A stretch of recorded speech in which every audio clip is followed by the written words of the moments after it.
Hello बच्चों, स्वागत है आपका आपके अपने YouTube channel PK learning classes में। तो बच्चों, जैसा कि मैंने अपने पिछले वीडियो में बताया था कि मैं अपने अगले वीडियो में लेकर आने वाला हूं आपके लिए एक नया टॉपिक। तो वो टॉपिक है आपका चैप्टर नंबर 7, जिसका नाम है कोऑर्डिनेट ज्योमेट्री। तो ये चैप्टर जो है थोड़ा सा बच्चों को क्या लगता है, अटपटा सा लगता है या यूं कहें कि हार्ड लगता है, लेकिन टेंशन लेने की कोई बात नहीं है, क्योंकि आप जुड़े हुए हैं पीके लर्निंग क्लासेस से और मैं आपके लिए लेकर आया हूं बेहद ही आसान सा सॉल्यूशन। बेहद ही आसान से इसको समझाऊंगा, बेहद ही सिंपल भाषा में समझाऊंगा, जिससे कि ये चैप्टर आपको अटपटा नहीं बल्कि मजेदार लगेगा और इसके हर एक सवाल को आप लोग यूं चुटकियों में आसानी से सॉल्व करोगे, ये मेरा वादा है आपको। और इसके लिए आपको क्या करना पड़ेगा, वीडियो को अंत तक देखना होगा और थोड़ा सा ध्यान देना होगा। मैं जो आपको समझाऊंगा, मैं जो बताऊंगा, उसको थोड़े से ध्यान से अगर सुनोगे और समझने की कोशिश करोगे तो ये चैप्टर आपके लिए बहुत ही मजेदार हो जाएगा। तो बच्चों, ध्यान दोगे ना? बिल्कुल ध्यान देना है कि नहीं, अगर इस चैप्टर को मजेदार बनाना है तो चलिए चलते हैं आज के अपने इस नए टॉपिक को देखते हैं क्या है। तो इस टॉपिक का नाम क्या है बच्चों? कोऑर्डिनेट ज्योमेट्री, जिसका हिंदी मतलब होता है निर्देशांक ज्यामिति। तो आइए समझते हैं ये निर्देशांक ज्यामिति होता क्या है। समझा ना बच्चों? आपने पिछले क्लास में भी पढ़ा होगा, जैसे 8 में, 9th में, 7th में, ठीक है, निर्देशांक ज्यामिति के बारे में। लेकिन मैं आपको यहाँ शुरू से लेकर चलता हूँ, 0 पॉइंट से। ठीक है, मैं ये सोच रहा हूँ कि आप लोग कुछ नहीं जान रहे और वहां से लेकर चल रहा हूँ, क्योंकि बहुत सारे इसमें ऐसे बच्चे होंगे जिनको ये टॉपिक पहले बहुत हार्ड लगता होगा, जिसकी वजह से उन्होंने क्या किया, छोड़ दिया। कोई बात नहीं है, आप लोग 0 से स्टार्ट करता हूं मैं आपको समझाने। ठीक है बच्चों, तो ये जो टॉपिक है आपका कोऑर्डिनेट ज्योमेट्री, यानी जिसका हिंदी होता है निर्देशांक ज्यामिति, इसका मतलब क्या होता है? तो इसका मतलब होता है जैसे मेरा कोई पॉइंट है, क्या है बच्चों? पॉइंट है, ठीक है, या कोई लाइन है या कोई वस्तु है, ठीक है, तो उसका हम लोग दिशा का पता लगाना, पोजीशन का पता लगाना, मतलब स्थिति कि वो किस जगह पर है, किस दिशा में है। समझ में आया? किसकी सहायता से? किसी अंक की सहायता से या कहें ज्यामिति की सहायता से पता लगाने को ही क्या कहते हैं? निर्देशांक ज्यामिति कहते हैं। समझ में आया बच्चों आपको अच्छे से?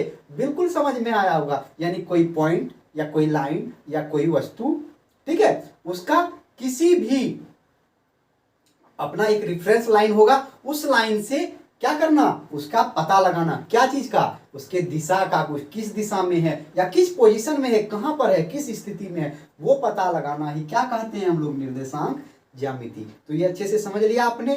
तो जब हम लोग एक प्लेन की बात करते हैं, प्लेन सरफेस, जैसे ये मेरा बोर्ड है, प्लेन सरफेस है, इस पे बात करते हैं। जैसे कोई पॉइंट हम दे दिए, यहाँ पे एक पॉइंट है आपका, ये इसको मान लेते हैं पी पॉइंट मान लिए बच्चों। तो इसका दिशा कहाँ है, निर्देश मतलब कहाँ है ये पॉइंट, तो किसकी सहायता से निकालेंगे? कोई तो चीज होगा ना जहां से इसका दिशा निकालेंगे, जहां से इसका दूरी निकालेंगे। समझ आया बच्चों? तो हम लोग जब 2D में निकालते हैं, यानी कि 2 डायमेंशन में निकालते हैं, ठीक है, यानी प्लेन फिगर में निकालते हैं, तब मेरा 2 लाइन जो होता है वो होता है रेफरेंस लाइन। 2 लाइन कौन कौन सी लाइन? एक होती है क्षैतिज लाइन और एक होती है ऊर्ध्वाधर लाइन, यानी हॉरिजॉन्टल लाइन और वर्टिकल लाइन। यही होती है जिससे हम लोग क्या निकालते हैं, इस पॉइंट का निर्देशांक निकालते हैं, यानी ये पॉइंट किस जगह पे है और किस स्थिति में है। समझ में आया बच्चों? समझ में आया ना? तो मेरा जो क्षैतिज लाइन है बच्चों, चलिए हम लोग ड्रॉ करते हैं यहाँ पे। कौन सा लाइन बच्चों? ये मेरा क्षैतिज लाइन है, ठीक है, समझ में आया? ये अच्छे से समझ में आया ना? और एक ऊर्ध्वाधर लाइन होती है, ऊर्ध्वाधर मतलब बच्चों वर्टिकल लाइन, ये हमारा वर्टिकल लाइन है। तो इसी दोनों लाइन से हम लोग क्या करते हैं, निकालते हैं इस पॉइंट का निर्देशांक। क्या निकालते हैं? निर्देशांक। निर्देशांक मतलब वो पॉइंट किस जगह पे, उसकी स्थिति निकालते हैं, है कि नहीं? तो ये जो क्षैतिज लाइन है बच्चों, यानी हॉरिजॉन्टल लाइन, इसको बोलते हैं एक्स एक्सिस। क्या बोलते हैं बच्चों? X axis. और ये एक्स एक्सिस हुआ जिसको दर्शाते हैं एक्स और एक्स डैश से। ये जो ऊर्ध्वाधर रेखा खड़ी है आपकी, ये खड़ी रेखा जिसको ऊर्ध्वाधर रेखा बोलते हैं, इंग्लिश में वर्टिकल लाइन बोलते हैं, इसको वाई एक्सिस से डिनोट करते हैं। चलिए इसको हिंदी में लिख देते हैं वाई अक्ष, ताकि हिंदी वाले बच्चे भी समझ जाए। एक्सिस मतलब अक्ष होता है, इधर वाई डैश लेते हैं। समझ आया बच्चों? अब दोनों लाइन देखिए, एक्स एक्सिस और वाई एक्सिस एक पॉइंट पे यहाँ इंटरसेक्ट कर रहा है, यानी प्रतिच्छेद कर रहा है। ये जो पॉइंट होता है ना, इसको बोलते हैं ओरिजिन। क्या बोलते हैं बच्चों? ओरिजिन। हिंदी में मूल बिंदु। क्या बोलते हैं? मूल बिंदु। इस समझ में आया बच्चों? और इसको डिनोट करते हैं कैपिटल ओ से। कैपिटल ओ से। समझ आ गया यहां तक? अब इसी दोनों लाइन से इस पॉइंट का क्या निकालते हैं, दिशा या कहीं दूरी निकालते हैं या निर्देशांक निकालते हैं, पोजीशन वो है कहाँ। ठीक है, तो कैसे निकालेंगे बच्चों, तो सबसे पहले ये ध्यान से देखिए, ये जो लाइन है ना बच्चों, इस पे ना यहां से स्टार्ट होता है काउंटिंग, ये यानी कि ये जो पॉइंट है ना, ये हमारा 0 0 होता है। क्या होता है, 0 0, यानी ये पॉइंट एक्स अक्ष से कितना दूर है, 0 दूर है, और वाई एक्सिस से भी 0 दूर है, यानी दोनों वही पॉइंट पे है ना, यानी 0 0 हम लोग इसका निर्देशांक लिखते हैं, इस पॉइंट का, ओरिजिन का या मूल बिंदु का। समझ में आ गया बच्चों। अब यहां से अगर इधर राइट साइड चलते हैं तो वैल्यू क्या होता है, पॉजिटिव होता है। लेफ्ट साइड चलते हैं अगर एक्स एक्सिस में तो वैल्यू नेगेटिव होता है। आप लोग जानते होंगे अगर वाई एक्सिस में ऊपर की तरफ चलते हैं वैल्यू पॉजिटिव होता है, जानते हैं ना बच्चों, और नीचे आते हैं तो वैल्यू नेगेटिव होता है। ये आप लोग अच्छी तरह से जानते हैं, बिल्कुल जानते हैं। अब हम लोग क्या करते हैं बच्चों, यहाँ ध्यान से देखिएगा थोड़ा सा, ये पी बिंदु है मेरा, यहाँ इसका क्या निकालना है, निर्देशांक, यानी उसकी स्थिति कहाँ है। तो हम लोग क्या करेंगे, इस एक्स अक्ष से कितना डिस्टेंस वो निकालेंगे, ये निकालेंगे ना। अब ध्यान से देखिए तो बच्चों, एक्स अक्ष से कितना दूरी है वो किसका निर्देशांक मिलेगा हमको, वाई का निर्देशांक। समझ में आया किसी को बच्चों, यानी एक्स एक्सिस पे तो कोई पॉइंट वो नहीं आएगा ना, यानी एक्स अक्ष से कितना दूर है, एक्स अक्ष से कितना दूर है, यानी वाई का कितना निर्देशांक है, यही होगा ना, वाई का निर्देशांक बतलाएगा। यानी कि हमने वही चीज लिखा है, डिस्टेंस फ्रॉम, अच्छा दूसरा वाला लिखा है, नीचे वाला देखिए यहाँ से, डिस्टेंस फ्रॉम एक्स एक्सिस। क्या लिखा है बच्चों, एक्स एक्सिस से दूरी, हिंदी में एक्स अक्ष से जो दूरी होगा ना बच्चों, वो आपका वाई निर्देशांक कहलाएगा। क्या कहलाएगा बच्चों, वाई निर्देशांक कहलाएगा, यानी डिस्टेंस फ्रॉम एक्स एक्सिस वो वाई कोऑर्डिनेट होगा। समझ आया, एक्स अक्ष से दूरी वो वाई का कोऑर्डिनेट होगा, किसका कोऑर्डिनेट, किसका निर्देशांक, एक्स वाई का निर्देशांक। समझ आया, एक्स अक्ष से डिस्टेंस, एक्स अक्ष से डिस्टेंस यानी कि वाई में कितना दूर जा रहे हैं, ये होगा ना। ठीक है, यानी वाई निर्देशांक कहलाता है, इसको लिखते हैं 0 वाई, यानी 0 यहाँ क्या होगा, 0 होगा आपका क्या बच्चों, एक्स एक्स, देखिए एक्स एक्सिस का वैल्यू, यानी कि अगर ये बिंदु लगाते हैं, ये बिंदु किसी यहां से दूरी है एक्स एक्स से, तो एक्स का तो वैल्यू कुछ नहीं आएगा ना, जो वैल्यू आएगा वाई एक्स का आएगा। समझ आ रहा है ना बच्चों, इसीलिए यहाँ एक्स क्या होता है, 0 होता है। ये समझ में आ गया। अब चलिए चलते हैं पहले पॉइंट की तरफ। अब यही पॉइंट एक्स अक्ष से डिस्टेंस निकाल लिए, एक्स अक्ष से कितना दूर है वो वाई का कोऑर्डिनेट बतलाया, तो वाई एक्स से भी तो कुछ दूर है, वाई एक्स से भी कुछ दूर है ना, कितना दूर है, इतना दूर है। यही आपका किसका कोऑर्डिनेट बतलाएगा, एक्स का कोऑर्डिनेट बतलाएगा। समझ में आया बच्चों, एक्स का कोऑर्डिनेट यानी डिस्टेंस फ्रॉम वाई एक्सिस, यानी वाई अक्ष से दूरी वो एक्स का निर्देशांक होगा, और इसमें वैल्यू किसका आएगा, एक्स का वैल्यू आएगा, और जबकि वाई क्या होगा, 0 होगा। समझ में आया बच्चों, बिल्कुल क्लियर है। समझ में आया ना कि कोई भी पॉइंट है उसका एक्स अक्ष से दूरी जो होता है ना वो वाई का निर्देशांक बतलाता है, और वाई अक्ष से जो दूरी है वो एक्स का निर्देशांक बतलाता है। समझ में आ गया बच्चों, अच्छे से समझ में आ गया ना। तो चलिए अब ये पॉइंट का हम लोग देख लिए, निकाल लिए। ठीक है, तो ये पॉइंट जान के हम लोग कैसे निकालते हैं उसका क्या निर्देशांक। तो अब हमको सीखना है कि कोई भी पॉइंट है ना, इस चैप्टर में हमारे सवाल बनेंगे आपके, जैसे एक पॉइंट ये है, अब दूसरा पॉइंट कोई क्यू है, यही है ना। तो इस दोनों पॉइंट का निर्देशांक तुमको पता है, लेकिन हम लोग सीखेंगे वो फॉर्मूला, कौन सा फॉर्मूला, कि हम इस दोनों के बीच का डिस्टेंस कैसे निकाल सकते हैं, दूरी, यानी ये जो पॉइंट P है और ये जो पॉइंट Q है उसका दूरी हम लोग कैसे निकाल सकते हैं इस कोऑर्डिनेट ज्योमेट्री से, यानी कि एक्स एक्सिस और वाई एक्सिस से। चलिए सबसे पहले हम लोग ये P से Q तक का दूरी निकालने का फॉर्मूला सीखेंगे, है ना। तो चलिए ध्यान दीजिएगा थोड़ा सा इस पे। ठीक है बच्चों, कैसे बनाते हैं, कैसे फॉर्मूला आता है। ठीक है, फॉर्मूला आ जाएगा, फिर उस फॉर्मूला के थ्रू हम लोग क्वेश्चन कैसे बनाएंगे वो भी देखेंगे। लेकिन सबसे पहले ये P से Q निकालने का जो डिस्टेंस फॉर्मूला जिसको बोलते हैं, यानी दूरी सूत्र, वो कैसे आता है हमको कैसे वो सीखते हैं। तो आइए बच्चों देखते हैं डिस्टेंस फॉर्मूला हम लोग कैसे निकाल सकते हैं, यानी कि दूरी सूत्र कैसे निकलता है। दैट मीन्स आपका कि जैसे ये एक्स एक्सिस और वाई एक्सिस है, इसमें कोई पॉइंट P है और दूसरा पॉइंट Q है, यही है ना बच्चों। तो P से Q का डिस्टेंस हम लोग कैसे निकालेंगे, आइए ध्यान से देखते हैं। क्या देखेंगे बच्चों, P से Q का डिस्टेंस कैसे निकालेंगे, यानी यहां से यहां, ये आपका क्या है बच्चों, P है और Q है, ये डिस्टेंस आपका कैसे निकलेगा? कौन सा डिस्टेंस बच्चों? P से Q का डिस्टेंस।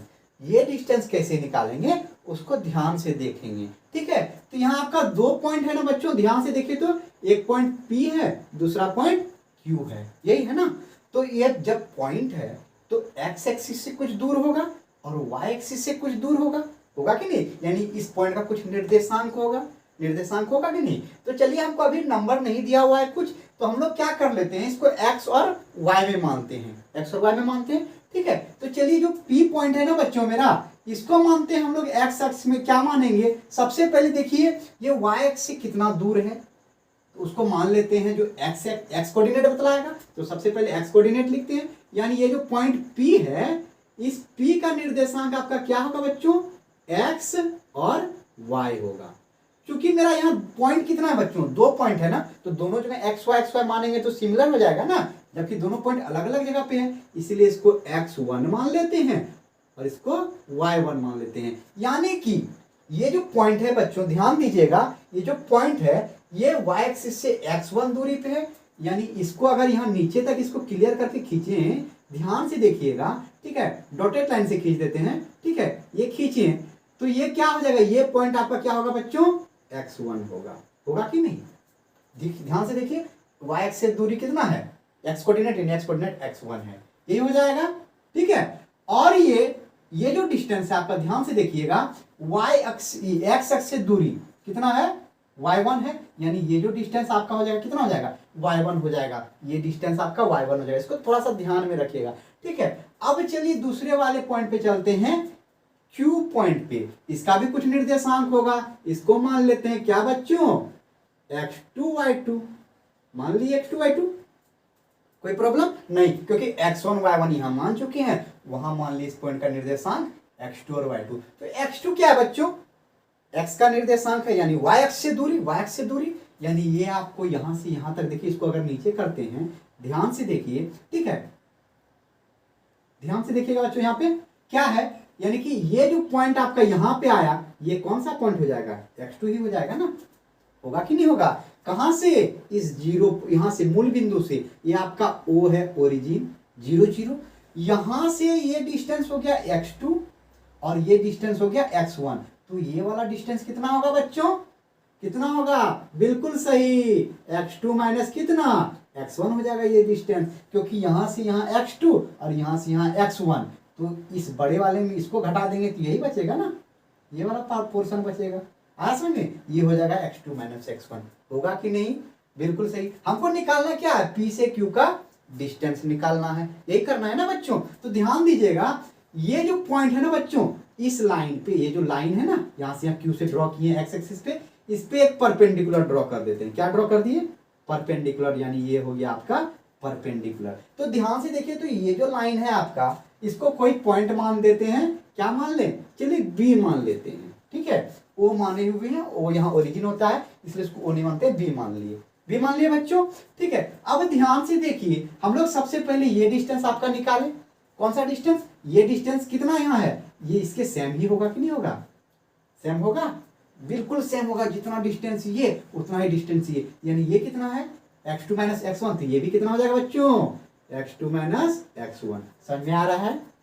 बिल्कुल समझ में आ रहा होगा, ठीक है। अब चलिए, ये जो लाइन है, ये Q से B यानी BQ, ये कितना डिस्टेंस है वो निकालते हैं, है कि नहीं? अब ध्यान से देखिएगा, मैंने आपको क्या कहा था, x अक्ष से दूरी जो होगा वो क्या होता है? y कोऑर्डिनेट होता है, y का निर्देशांक बतलाता है।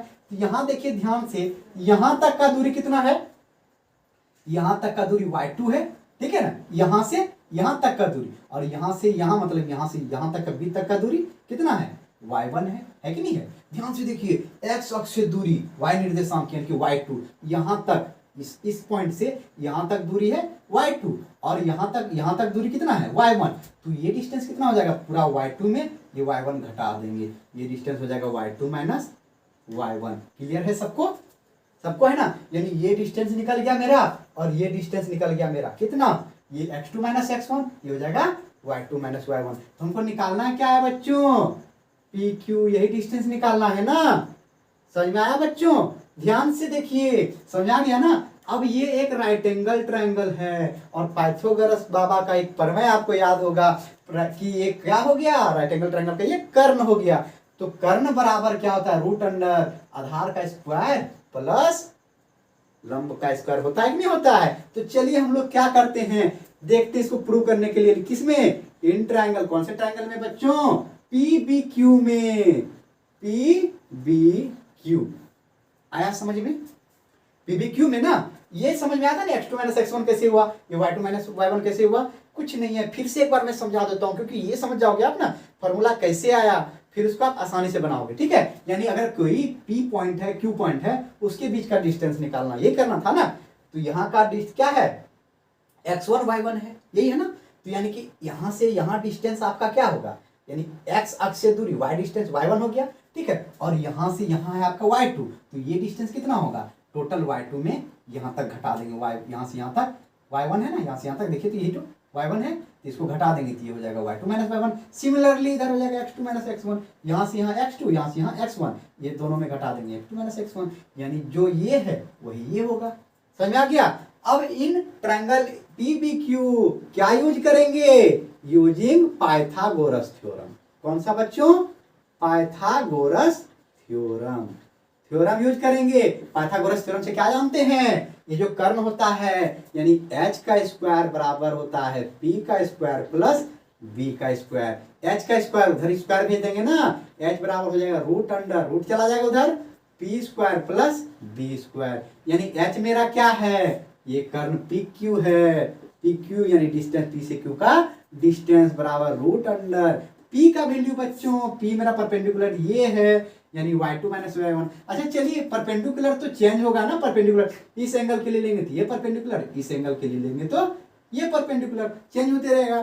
परपेंडिकुलर स्क्वायर लिखिए प्लस b स्क्वायर, या b square plus p square दोनों सेम ही है ना, ठीक है, प्लस में है।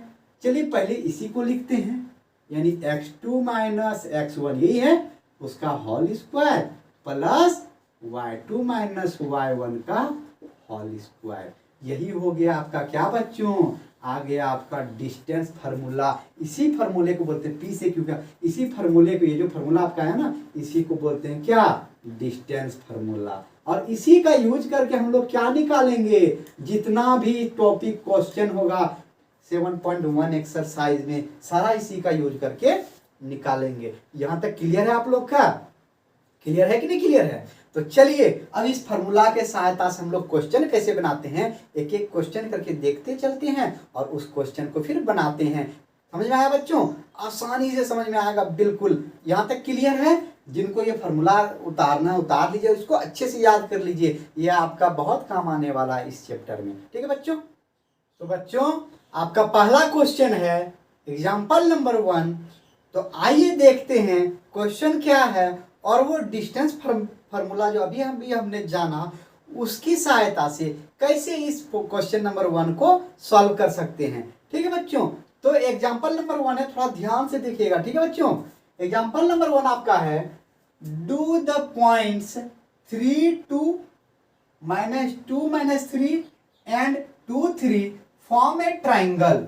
यानी कि क्या कह रहा है, आपको यहाँ 3 पॉइंट्स दिए हुए हैं। कौन कौन से पॉइंट्स दिए हुए हैं, उसका निर्देशांक दिया हुआ है नहीं, कोऑर्डिनेट। यानी कि एक पॉइंट है आपका 3 2, एक पॉइंट है जिसका निर्देशांक है 3 2, और दूसरा पॉइंट है -2 3, सॉरी -2 -3, एंड तीसरा पॉइंट है 2 3।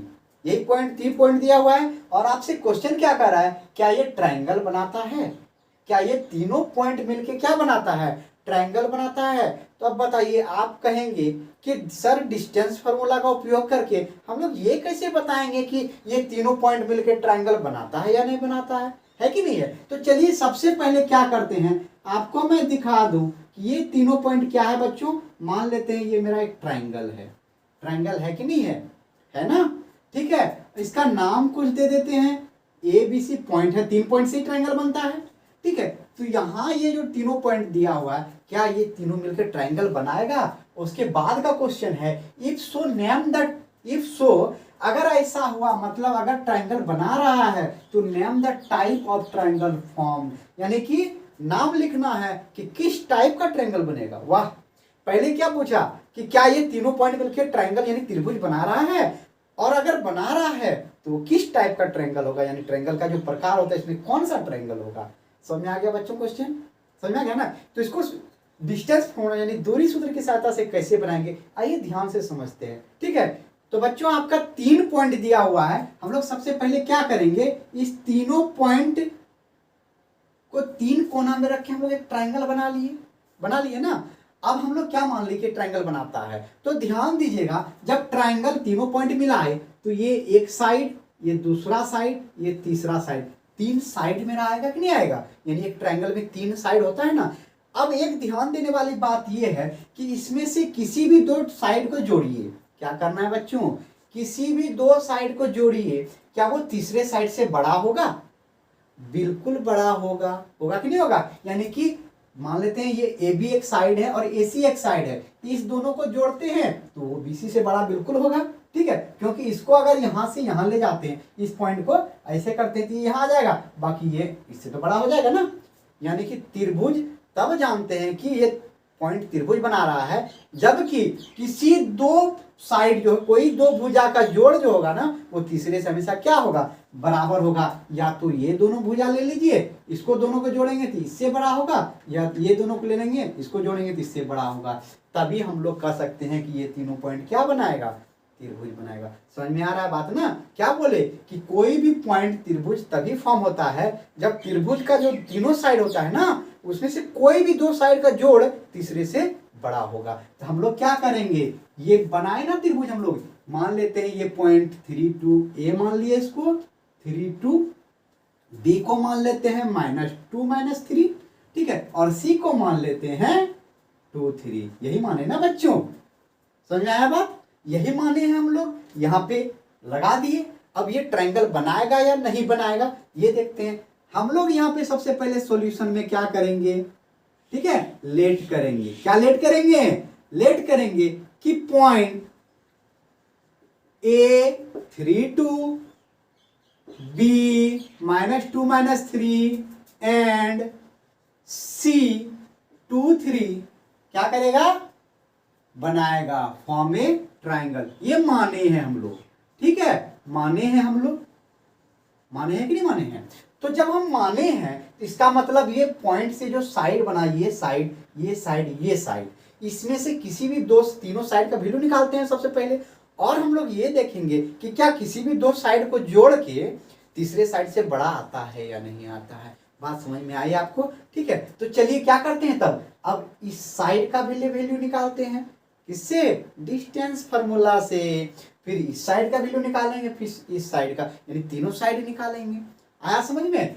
अब क्या करते हैं, टू फाइंड, तीनों साइड फाइंड करेंगे ना, यानी कि पहले ए बी साइड जो है यानी कि ए बी भुजा का मान निकालते हैं, किससे, डिस्टेंस फार्मूला से। तो ए बी बराबर क्या हो जाएगा, आपको फार्मूला पता है ना, x2 - x1 का whole square plus y2 - y1 का होल स्क्वायर। यही होगा बच्चों, समझ में आया। तब ध्यान से देखिएगा बच्चों, अगर आपको कहीं भी कंफ्यूजन हो कि x2 क्या लें, x1 क्या लें, y2 क्या लें, y1 क्या लें, तो ध्यान से देखिए, ये आपका AB है ना, इसी साइड का आपको क्या निकालना है, मान निकालना है, इस भुजा का मान, यानी A से B का डिस्टेंस निकालना है। तो सबसे पहले ध्यान दीजिएगा, AB लिखे है ना, तो A x1 y1 हो जाएगा, ये हो जाएगा x1 y1 हो जाएगा ना बच्चों, ये हो जाएगा x2 y2। आया समझ में, ठीक है। इस दोनों में अब आपको क्या कहा गया है कि AB का मान निकालना है कि नहीं, ठीक है। हम जानते हैं फॉर्मूला, यहाँ पे सारा वैल्यू क्या करेंगे, पुट करेंगे। तो x2 - x1, x2 हो गया -2, ठीक है, और माइनस x1 कितना है बच्चों, 3, उसका क्या करना है, स्क्वायर, प्लस y2 - y1 करना है, y2 है आपका -3, कितना बच्चों, -3, फिर माइनस y1 है आपका 2, इसका स्क्वायर।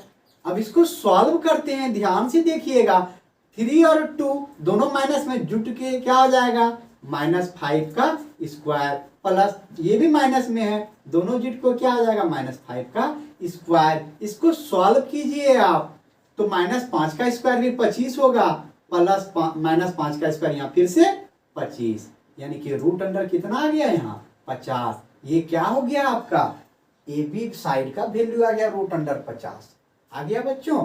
अब दूसरा साइड बी सी साइड का वैल्यू निकालते हैं, ठीक है। तो साइड बी सी ये निकालेंगे ना। अब ध्यान से देखिएगा, हम लोग बी से सी का डिस्टेंस निकाल रहे हैं। बी सी साइड का वैल्यू मतलब है ना बी पॉइंट से सी पॉइंट का डिस्टेंस यानी दूरी। तो अब ये x1 और x2 जो लिखे थे ना वो चेंज हो जाएगा। अब ये जो x इसके लिए तो पहले स्टार्टिंग बी है ना, तो ये हो जाएगा x1 y1 हो जाएगा ना बच्चों, ठीक है। और ये हो जाएगा x2 y2। कोई प्रॉब्लम यहाँ पे? कोई प्रॉब्लम नहीं है ना। ध्यान से देखिए, बी से सी का डिस्टेंस निकालना, ये तो x1 y1 हो जाएगा, ये हो जाएगा x2 y2। समझ गए? तो बी सी निकाल रहे हैं तो डायरेक्ट फार्मूला आप लगा देते हैं, ठीक है। आप लोग फार्मूला याद कर लीजिएगा, यानी x2 माइनस x1, x2 आपका 2 अब होता है पहले फार्मूला में क्या माइनस। अब x1 का वैल्यू कितना बच्चों ध्यान से देखिए, -2 है ना, तो माइनस माइनस यहाँ +2 हो जाएगा उसका स्क्वायर प्लस। अब ध्यान से देखिए फिर से y2 माइनस y1 यही होता है ना उसका स्क्वायर, y2 माइनस y1 का स्क्वायर यही फार्मूला होता है। तो y2 आपका 3 और माइनस होता है यहाँ फार्मूला में, ठीक है। अब y1 कितना है -3 ही है, तो माइनस माइनस +3 का होल स्क्वायर। अब इसका वैल्यू निकालते हैं बच्चों, 2 + 2 4 और 4 का स्क्वायर थोड़ा डायरेक्ट करें, आप लोग का सिंप्लीफिकेशन थोड़ा फास्ट हो जाएगा। 2 + 2 4, 4 का स्क्वायर 16 +3 + 3 6, 6 का स्क्वायर 36। वैल्यू कितना आएगा बच्चों ध्यान से देखिए, 36 और 16 52। ये निकलेगा क्या रूट से? नहीं निकलेगा। चलिए निकाल के रखते हैं, यहाँ पे क्या करते हैं निकाल के रखें। चलिए इसको अगर आप लोग निकालिएगा वैल्यू ना इसका रूट तक 7.07 होगा, और इसका निकालिएगा आप लोग ना, निकाल के देख लीजिएगा, यहाँ थोड़ा नीचे में निकाल दें। चलिए यही निकाल देते हैं, 7.21 आएगा लगभग में, अप्रॉक्स। इसका आएगा 7.07, इसका आएगा 7.21। अब चलिए तीसरा साइड जो मेरा AC है, साइड AC भी निकाल लें, कोई प्रॉब्लम नहीं है, ये भी निकाल लेते हैं। साइड AC तीनों साइड निकालना है हमको, है कि नहीं। तो साइड AC निकालेंगे। तो अब देखिए AC निकाल रहे हैं, तो ये पॉइंट पहले आया ना A से C, यानी x1 y1 सही है ना ये, और ये x2 y2 ये भी सही है। समझा? ये आपको सिर्फ पहचानना है x1 कौन y1 कौन। तो A से C निकाल रहे हैं, तो पहले A, तो इसका पॉइंट को मान लेते हैं x1 y1, इसका पॉइंट को x2 y2, ठीक है। अब इसका वैल्यू क्या, फार्मूला आपको पता है ना, x2 माइनस x1 का स्क्वायर, x2 है आपका 2 - 3 का स्क्वायर, 2 - 3 का square plus y2 minus y1, y2 यानी 3 - 2 का स्क्वायर, 3 - 2 का स्क्वायर। आया समझ में बच्चों? बस वैल्यू रख दिए, फिर से वही करेंगे, रूट अंडर रहेगा ही रहेगा। अब 3 में माइनस, ये 3 में 2 गया -1 का स्क्वायर प्लस 3 में 2 गया 1 का स्क्वायर। अब ध्यान दीजिएगा, यहाँ पे -1 का स्क्वायर भी 1 प्लस 1 का स्क्वायर भी 1, तो यहाँ 1 1 2 रूट क्या हो जाएगा 2 हो जाएगा। यही होगा ना बच्चों, क्या होगा √2। और आप लोग √2 का वैल्यू जानते हैं कितना होता है? बिल्कुल जानते होंगे, 1.41 होता है। आया समझ में? अब तीनों साइड निकल गया बच्चों, निकला कि नहीं निकला, है कि नहीं। अब आप ध्यान से अगर तीनों साइड को देखोगे ना, देखिए इस दोनों को जोड़िए, इससे बड़ा है कि नहीं बड़ा है? बिल्कुल बड़ा है। अगर इस दोनों को जोड़ते हैं इससे बड़ा है, इस दोनों को जोड़ते हैं, ठीक है, तो इससे बड़ा है कि नहीं है? बिल्कुल है। अब इस दोनों को भी जोड़ेंगे ना तो इससे बड़ा होगा। यानी कि इस जब त्रिभुज में किसी भी दो साइड का जोड़ तीसरे साइड से क्या हो बड़ा हो जाए, तब वो त्रिभुज फॉर्म करेगा। समझ में आ रहा है ना? समझ आ रहा है? यानी तीनों साइड में से किसी दो साइड का जोड़ तीसरे साइड से बड़ा, यहाँ तीनों को जब ऑब्जर्व कर रहे हैं ना, तो यहाँ क्या हो रहा है, किसी दो साइड को जोड़ रहे हैं तीसरे से बड़ा आ रहा है, किसी भी दो साइड को जोड़ रहे हैं तीसरे से बड़ा हो रहा है। सिंस यहाँ क्या होगा, लिखेंगे सिंस, नीचे लिखेंगे यहाँ लिखें, चलिए ऊपर ही लिख देते हैं, शायद यहाँ अगर ना दिखे आपको। सिंस, ठीक है, sum of any two side, sum of any two sides of this triangle are greater than